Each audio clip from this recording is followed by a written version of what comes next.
Hello foodies, स्वागत है आप सबका रीता स्पेशल रेसिपीज़ में। दोस्तों, आज हम बनाएंगे काकरा पिठा। ये जो डिश है ये उड़ीसा की बहुत ज़्यादा फेमस स्वीट डिशेस में से एक है। तो इसे बनाना बहुत आसान है और मेरी गारंटी है कि ये अगर आप एक बार बना के खा लेंगे तो उसके बाद मार्केट की मिठाइयाँ भूल ही जाएंगे। चलिए बनाना शुरू करते हैं हमारी आज की रेसिपी काकरा पिठा। पहले हम लोग यहाँ काकरा पिठा की स्टफिंग की तैयारी कर लेंगे। उसके लिए मैंने गीला वाला नारियल लिया है, उसे बीच में से तोड़ दिया है। उड़ीसा के लोग ज़्यादातर गीला नारियल ही यूज़ करते हैं हर स्वीट डिश में। अब इस गीले नारियल को मैं हैंड स्क्रैपर की मदद से ऐसे स्क्रैप करके बड़े बड़े पीसेस निकालूंगी। हाथ से निकालने के लिए अगर आपको पॉसिबल नहीं हो रहा है तो आप यहाँ पे कोकोनट स्क्रैपिंग मशीन भी यूज़ कर सकते हैं। दोस्तों, अब आपके मन में सवाल आ रहा होगा कि मैं फिर मशीन क्यों नहीं यूज़ कर रही हूँ। मैं मशीन इसीलिए नहीं यूज़ कर रही हूँ क्योंकि मशीन में बहुत बारीक टुकड़े निकलते हैं और मुझे पिठा में थोड़े बड़े बड़े टुकड़े खाने में अच्छे लगते हैं। ये देखिए, इस तरह के बड़े टुकड़े निकलेंगे ना तो वो जब चबाने में मुंह में आएंगे तो नारियल का टेस्ट बहुत अच्छा लगता है। इसीलिए मैं हमेशा हैंड स्क्रैपर ही यूज़ करती हूँ। इसीलिए आप भी कोशिश करिएगा हैंड स्क्रैपर से ऐसे बड़े बड़े टुकड़े निकालने के लिए। तो चलिए इसी तरह से दोनों टुकड़े नारियल को स्क्रैप कर लेंगे।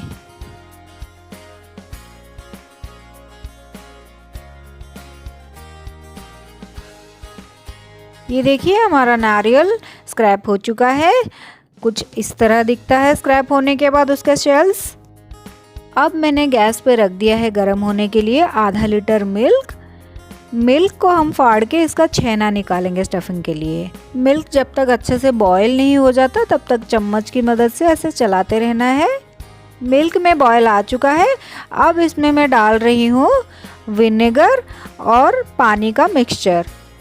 आप चाहें तो मिल्क फाड़ने के लिए यहाँ पे नींबू के जूस का भी यूज़ कर सकते हैं। मिल्क अब फट गया है अच्छे से, छेना एकदम पानी से अलग हो गया है। अब इसे हम छान के साइड में ठंडा होने के लिए रख देंगे। अब मैंने गैस ऑन करके कढ़ाई रख दिया है गर्म होने के लिए। उसमें मैं डालूंगी 2.5 कप यानी 2.5 कप पानी। मेजरमेंट के लिए मैंने ये वाला 1 कप लिया है। 1 कप पानी मैंने पहले ही डाल दिया था, अब ये डाल रही हूँ दूसरा कप, उसके बाद लास्ट 1/2 कप पानी में। अब मैं डाल रही हूँ आधा कप चीनी। पाउडर चीनी की कोई ज़रूरत नहीं है, नॉर्मल चीनी ही डालिए आप। अब मैं इसमें डाल रही हूँ आधा चम्मच नमक। इसी तरह से एक कड़छी या चम्मच लेके चीनी को चलाते रहेंगे जब तक ये पूरी तरह से मेल्ट ना हो जाए। हमें इसकी चाशनी नहीं बनानी है, बस चीनी मेल्ट होने तक हमें चलाते रहना है।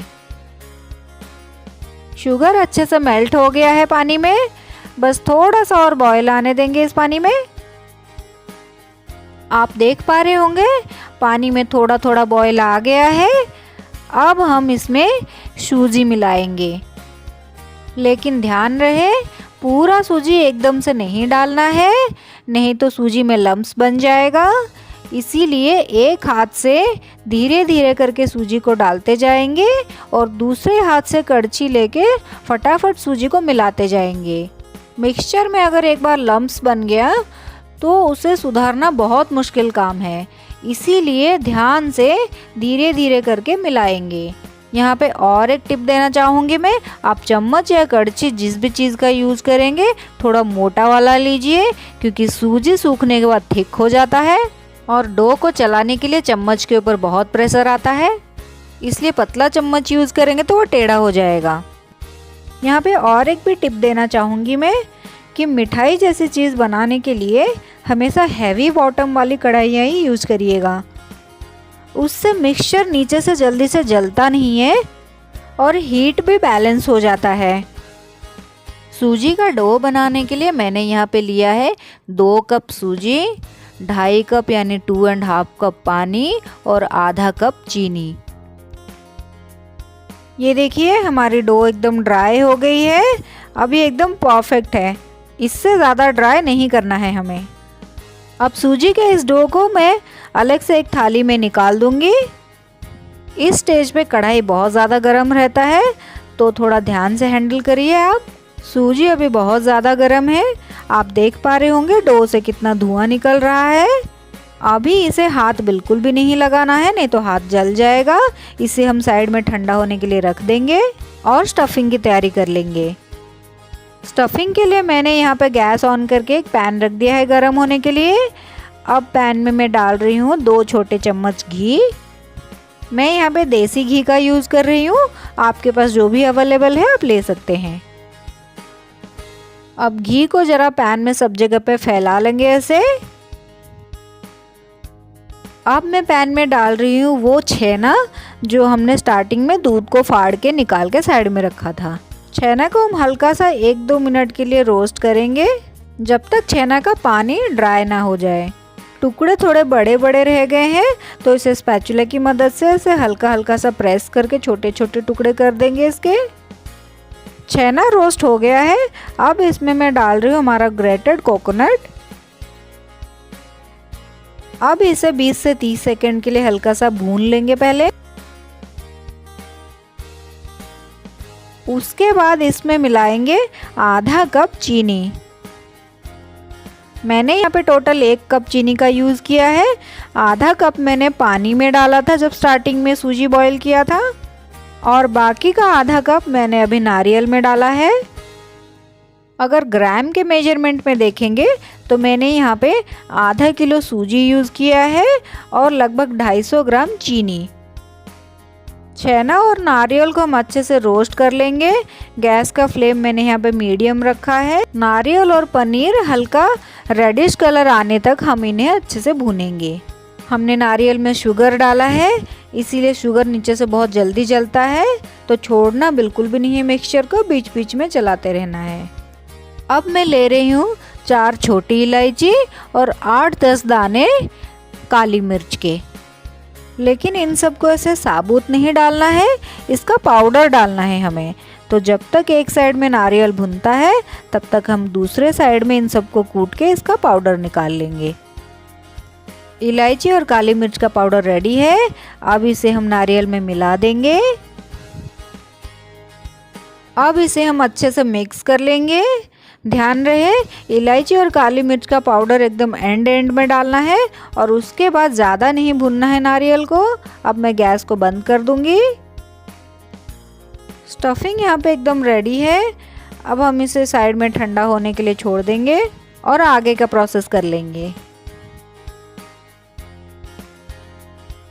मैंने गैस ऑन करके कढ़ाई गर्म होने के लिए रख दिया है। अब कढ़ाई में मैं डाल दूंगी कुकिंग ऑयल। ऑयल थोड़ा सा ज़्यादा ही डाल रही हूँ मैं, क्योंकि काकरा पिठा को हम अभी डीप फ्राई करने वाले हैं। धीमी आंच पे एक साइड पे ऑयल गर्म होने के लिए छोड़ देंगे और दूसरे साइड में हम काकरा पिठा रेडी कर लेंगे। सूजी का डो हमारा एकदम ठंडा हो चुका है। ये देखिए मैं उसको हाथ में लेके मैश कर पा रही हूँ। डो यहाँ पे थोड़ा ज़्यादा है, थाली थोड़ा सा छोटा पड़ रहा है मेरा, इसीलिए मैं डो को 2 टुकड़े में डिवाइड करके आधा साइड में निकाल के रख दूंगी और आधा डो को भी तैयार कर लूँगी। सूजी का डो सूखने के बाद बहुत टाइट हो जाता है, इसीलिए थोड़ा सा पहले पानी डालेंगे इसके ऊपर। नॉर्मल सादा पानी लिया है मैंने। उसके बाद इसको आटे के जैसा मसलेंगे। अच्छे से इसको मसल के इसका एकदम सॉफ्ट वाला डो तैयार करना है। क्योंकि ये पकाया हुआ सूजी है तो हाथ में बहुत चिपकता है, इसलिए अब थोड़ा थोड़ा पानी बीच बीच में डालते रहिए डो में। आटा हमारा बहुत सॉफ्ट हो गया है। ये देखिए मैं आपको निकाल के दिखाती हूँ, प्रेस करके भी दिखा रही हूँ आपको कि लम्प्स इसमें बिल्कुल भी नहीं है और कितना सॉफ्ट और चिकना हो गया है आटा। अब इस आटे को हम 2 टुकड़ों में डिवाइड कर लेंगे। उसे से रोल करेंगे, सिलेंडर जैसा एक लंबा रोल बनाएंगे। अब इसके बाद ऐसे छोटे छोटे इक्वल साइज के बॉल्स निकाल लेंगे हम तोड़ के। पहले एक बाउल में थोड़ा सा ठंडा पानी रखेंगे साइड में, उसे ऐसे हाथ में लगाएंगे अच्छे से ताकि आटा चिपके नहीं हाथ में। उसके बाद इसको ऐसे गोल गोल करके रोल करेंगे। अगर आप नया नया कुकिंग कर रहे हैं, बिगिनर है एकदम, उसके लिए एक सिंपल सा आपको स्टेप बताऊंगी मैं। हाथों में पानी लगा के बॉल को पहले ऐसे हल्के हल्के हाथों से धीरे से फैला लेंगे। आप ज़्यादा पतला मत करिएगा, इसको थोड़ा सा मोटा ही रखिए। ये देखिए मैंने ना ज़्यादा पतला किया है लेयर को और ना ही ज़्यादा मोटा रखा है। अब इसमें भर देंगे हम स्टफिंग। उसके बाद हम साइड्स को ऐसे धीरे से उंगलियों में पकड़ के बीच का थोड़ा सा स्टफिंग अंदर अंदर दबा के साइड्स को पकड़ के ऐसे उंगलियों के बीच में इसको गोल गोल करके दबा दबा के सील कर देंगे। उसके बाद हल्का सा इसको दबा के 2 फिंगर से थोड़ा सा फ्लैट कर लेंगे और सब जगह से थोड़ा थोड़ा सा दबा के उसको गोल शेप दे देंगे। ये देखिए कितना चिकना बना है। ये काकरा पिठा अच्छे से सील होना चाहिए, नहीं तो क्रैक रहेगा तो अंदर से स्टफिंग निकल जाएगी फ्राई करते टाइम। अब मैं आपको मेरा वाला स्टाइल बताऊंगी कि मैं किस तरीके से बनाती हूँ। मुझे उसका ऊपर का लेयर थोड़ा सा पतला ही अच्छा लगता है, इसीलिए मैं ऊपर का लेयर थोड़ा पतला रखती हूँ। लेकिन ज़्यादा पतला कर दिया तो आपसे हैंडल नहीं होगा और सील नहीं होगा ठीक से, और फ्राई करते टाइम ऊपर की सील फट के अंदर से स्टफिंग बाहर निकल जाएगी। इसीलिए अगर आप नया नया ट्राई कर रहे हैं तो मैं यही रेकमेंड करूँगी, आप ऊपर का लेयर थोड़ा सा मोटा रखिए, क्योंकि हमने सूजी बॉईल करते टाइम भी उसमें शुगर डाला था, इसलिए डो पहले से ही मीठा है। तो थोड़ा सा मोटा अगर बनता है तो खाने में कोई प्रॉब्लम नहीं आएगी। मुझे थोड़ा पतले लेयर वाला पिठा पसंद है, तो इसीलिए मैं पतला ही बनाती हूँ। इसे इस तरह से अच्छे से दबा के सील कर देंगे और ऊपर का तोड़ने की ज़रूरत नहीं, जो एक्स्ट्रा निकलेगा उसे साइड में ही दबा के पैक कर देंगे। और फिर से इसे थोड़ा सा इस तरह से रोल करके थोड़ा सा उसे फ्लैट कर देंगे फिंगर से दबा के। फ्लैट अगर नहीं भी करेंगे तो भी चलेगा, गोल गोल भी अच्छा लगता है खाने के लिए, लेकिन थोड़ा फ्लैट करेंगे तो ज़्यादा टेस्टी बनता है।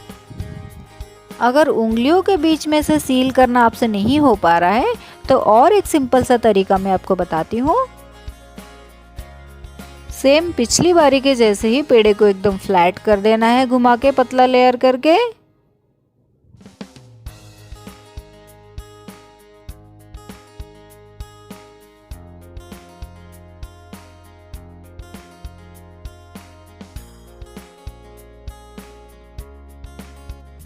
अब इसमें डालेंगे हमारी नारियल की स्टफिंग।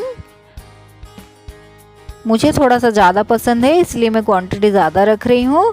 आपसे अगर सील करने में दिक्कत आ रही है आप क्वांटिटी थोड़ी सी कम कर दीजिए। साइड्स को पहले उंगलियों की मदद से ऐसे ऊपर उठा लेंगे। उसके बाद ऐसे जैसे मोमो बनाते हैं उसी तरीके से साइड्स को इकट्ठा करके गोल गोल करके ऐसे घुमा के मोमो को जैसा शेप दे देंगे। और उसके बाद ऊपर की तरफ जो एंड का एक्स्ट्रा निकल रहा है उसे निकाल देंगे और फिर बाकी का नीचे प्रेस कर देंगे। ये ध्यान रखना है कि सब जगह से अच्छे से सील होना चाहिए। अगर पिट्ठा तैयार करते टाइम कहीं पे कुछ क्रैक पड़ जाए तो आप वहाँ पे थोड़ा सा नरम वाला डो लेके ऊपर से जैसे पैच डालते हैं ऊपर से डाल के उसे सील कर दीजिएगा। ये देखिए कितना स्मूथ बॉल बनकर रेडी हो गया है। अब इसी तरह से बाकी के भी बना लूँगी मैं। पिट्ठा की स्टफिंग हो चुकी है, अब हम फ्राइंग की तैयारी करेंगे। यहाँ पे हमारा ऑयल भी गर्म हो चुका है। अब हम एक एक करके ध्यान से जितना उसमें बैठेगा कढ़ाई में उतने पिट्ठा डाल देंगे अंदर। और हाँ, डालने के बाद एकदम से चम्मच मत लगाइएगा पिट्ठा को, पहले एक साइड से अच्छे से पक जाने दीजिएगा। उसके बाद 1 से 2 मिनट के बाद दूसरा साइड पलटिएगा। इन बॉल्स को पलटने के लिए जगह भी चाहिए, इसीलिए बहुत ज़्यादा मत डाल दीजिएगा एक बार में, कढ़ाई के साइज़ के हिसाब से ही डालिएगा। मीडियम फ्लेम में गोल्डन ब्राउन होने तक सारे पिट्ठा को हम तलेंगे। ये देखिए हमारा काकरा पिट्ठा फ्राई होकर रेडी हो गया है। अब हम सारे पिट्ठा को ऑयल में से निकाल लेंगे और इसकी प्लेटिंग कर लेंगे। ये देखिए दोस्तों, इसकी प्लेटिंग हो चुकी है, लेकिन ये अभी बहुत ज़्यादा गर्म है। थोड़ा ठंडा होने के बाद मैं इसे तोड़ के भी दिखाऊंगी अंदर से आपको। पिट्ठा थोड़ा सा ठंडा हो चुका है। मैं आपको यहाँ पे तोड़ के दिखाती हूँ अंदर की स्टफिंग कितनी अच्छी लग रही है। ये देखिए दोस्तों, कितना जूसी है अंदर से। ये वाला पिट्ठा बाहर से एकदम क्रिस्पी और अंदर से एकदम स्वीट और जूसी बनता है।